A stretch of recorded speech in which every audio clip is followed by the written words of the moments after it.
Ülkemizde yaklaşık her yıl 1 milyon 100 bin kadar bebek dünyaya gelmekte ve bunların da yaklaşık binde biri ila üçü arasında işitme kaybı tespit edilmektedir. İşitme kaybı bu bebeklerde ilerleyen dönemlerde enfeksiyonlar, hastalıklar ve kullanılan bazı ilaçların da etkisiyle binde 6'ya kadar da çıkabilmekte. Ülkemizde 2004 yılından itibaren yeni doğan işitme tarama testleri başlamıştır. 2008 yılından itibaren de 81 ilde pek çok merkezde yaygın olarak işitme tarama testleri yaygın olarak yapılmaya başlamıştır. Bebekler doğduktan ilk 12 saat sonrasında hastaneden çıkmadan ilk testleri yapılmakta. Eğer bir problem tespit edilirse tekrar kontrolleri çağrılmakta ve 3 ay içinde bütün testleri tamamlanmaya çalışılmaktadır. Eğer ilk 6 ay içinde bir bebekte işitme ile ilgili bir problem tespit edilirse bu bebekler cihazlandırılarak işitme anlamında rehabilitasyon programına alınmaktadır.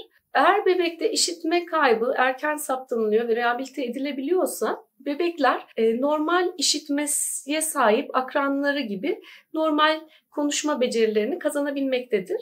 Eğer 2 yaşından sonra biz işitme kaybını tespit etsek bile işitme rehabilitasyonu yapsak bile maalesef konuşma becerilerini sağlıklı bir şekilde tamamlayamamakta bu çocuklar. İşitme devamında konuşmada problem yaşayan çocuklar iletişimin kötü olması nedeniyle sağlıklı bir şekilde sosyalleşememekte, içine kapanmakta ve gerek zihinsel kapasiteleri yeterli gelişmemesinden gerekse çocukların psikolojik problemler yaşamasından kaynaklı içe dönük ve antisosyal bireyler olarak yaşamlarına devam etmektedirler.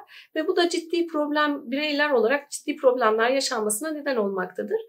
Ailelere düşen sorumluluk çocuklarının kulak ve işitme sağlıklarını önemsemeleri, eğer bir problem mevcutsa da erken tanı, uygun tedavi almalarını sağlamalarıdır. Yetişkinler de kulaklarında herhangi bir problem veya işitme ile ilgili bir sıkıntı yaşıyorlarsa mutlaka bir kulak burun boğaz hekimine başvurmaları önemli. Bazen halk arasında kulak kiri, kulak çubukları toplumumuzda maalesef sıkça kullanılan kulak çubukları ile ilgili ciddi problemler yaşamaktayız.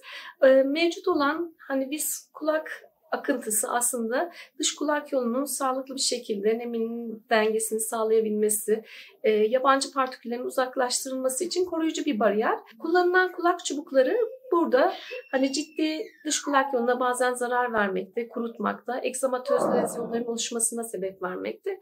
Özellikle biz kulak burun boğaz hekimleri olarak yetişkinlerin kulak çubuklarını kullanmasını istemiyoruz. O kulaklarına bir şey sokmalarını, bir şeyle karıştırmalarını istemiyoruz.